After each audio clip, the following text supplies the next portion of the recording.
Hey Kingdom Kids! This week we are talking about a Bible story that you've probably heard before. It's a pretty big story.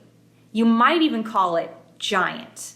Know which one it is yet? It's an exciting story, an impossible battle with an unlikely hero. We're going to learn about David and Goliath. Come on, we have to get ready for battle. We're in the Israelite army. The Philistines are preparing to attack one of our towns. We can't let that happen. Our king, King Saul, is leading us to battle. Quick, we have to get ready. Grab your swords, put on your armor. Okay, I've got my armor on. I've got my sword. How about you? Are you ready? Well, you'll have to finish getting ready on the way. Come on, we've got to go. Let's march. This way. That way.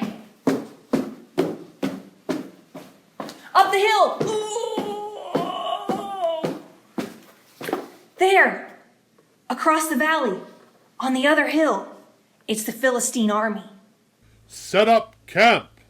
Did you hear that? The king says to set up camp here. Huh? What was that? Oh, something is happening. Look, down in the valley. One of the Philistines has come out. Whoa. He's a big guy. Choose one of your men. Have him come down here and face me. If he's able to fight and kill me, we'll become your slaves. But if I win and kill him, you will become our slaves and serve us. This day I dare the soldiers of Israel to send a man down to fight against me. Did you hear that? He wants one of us to fight him. He's huge! And look at all his armor! I can't fight him! He's too big! There's no way! I can't fight him! Everyone is scared. And no one is gonna go fight him.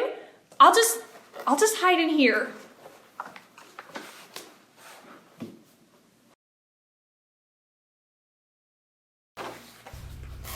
Come down and fight me! There he goes again. The giant, Goliath. Every day for the past 40 days, he's come out and dared one of us to fight him. King Saul has offered a lot of money to the soldier who kills Goliath, but no one has tried.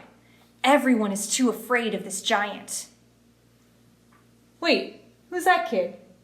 He's not a soldier. What's he doing out here? Oh, it looks like he's brought some food for his older brothers. Is that cheese? I dare you, Israelites, send someone down here to fight me! Wait, what's that kid doing now? I think his name is David. Okay, what's that kid David doing now? He's talking to King Saul. Wait, King Saul is putting his armor on David. Is David going to fight Goliath? He can't. He's way too young. He's way too small. He's not even a soldier. David can't seem to walk around with all that armor on. Okay, he's taking it back off. Maybe he's changed his mind. There's no way he could fight Goliath. Wait, where's he going? Guys, David is heading down into the valley toward Goliath. He's just a kid. Goliath is a giant. David doesn't have any armor, no sword. He's carrying his shepherd's staff, and I think I saw him pick up a few rocks, but there's no way. He can't fight Goliath. Why are you coming at me with sticks? Do you think I'm only a dog? You are coming to fight against me with a sword, a spear, and a javelin. But I'm coming against you in the name of the Lord, who rules over all. He is the God of the armies of Israel. He is the one you have dared to fight against. This day the Lord will give me the victory over you. They're running towards each other. The giant Goliath and David. David is swinging his sling. He's let it go. Oh, right in the forehead. That looked nasty. Oh, Goliath is down. David has won. Yay! To everyone watching, the fight between David and Goliath didn't look like a fair fight. David was a young boy, no armor, no sword. Goliath was huge and strong, and he'd been training and fighting his whole life.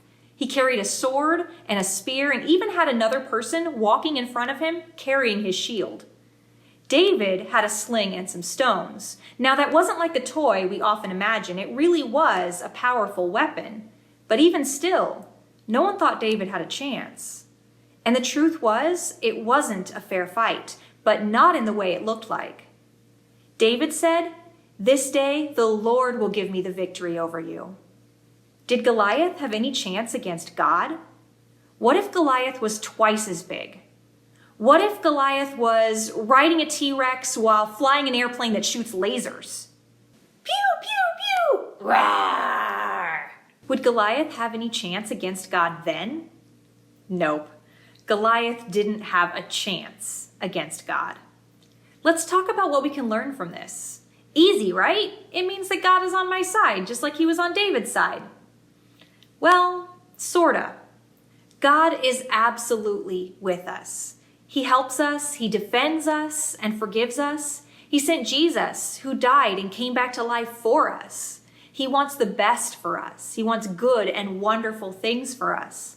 He loves us, and he wants us to grow and know him better. So yes, in that way, absolutely. The Bible is very clear. God is on our side. Yes. But that isn't really what our Bible story was about. David defeating Goliath didn't really have a lot to do with God being on David's side, but it had everything to do with David being on God's side. Let me explain that. Will God help me win every battle just like he helped David defeat Goliath? What if I go pick a fight with my neighbor? I go punch him right in the face. Is God going to help me win that battle? Nope. What about a different sort of battle? What if I'm arguing with a friend because I want to play a game my way? Nope. He's not going to help me win that one either. Our job isn't to convince God to fight all our fights. Our job is to pay attention to what God is already doing and what he is wanting to do and join him. In whatever situation we're facing, what if we were to ask God to show us, what are you doing in this, God? What do you want me to do? Maybe there is someone God wants you to treat with kindness and love. Maybe there is someone who is being mistreated and God wants you to stand up for what is right. Maybe there is someone who has done something wrong and God wants you to show them what mercy and forgiveness look like. Even Jesus talks about how important it is to do what God is doing. In John 5:19, Jesus answered, "What I'm about to tell you is true. The Son, that's Jesus, can do nothing by himself. He can do only what he sees his Father doing. What the Father does, the Son also does." David won the battle with Goliath. That was always God's plan. God had been working in David's life a long time to prepare him for that. David had to learn to be brave while protecting his father's sheep. David had learned to use a sling and use it well. And most importantly, he had learned to trust God. When David saw what was happening on that battlefield with Goliath, he recognized how God had been preparing him. And he recognized that God was going to use him to fight this battle. So David joined in on God's side as part of God's plan. And that's when we see God's power. When we fight on God's side, that's when we see amazing, extraordinary things happen. Because nothing is bigger than God. And nothing, not even a giant on a T-Rex riding an airplane shooting lasers, can stop what God is doing. So let's join him.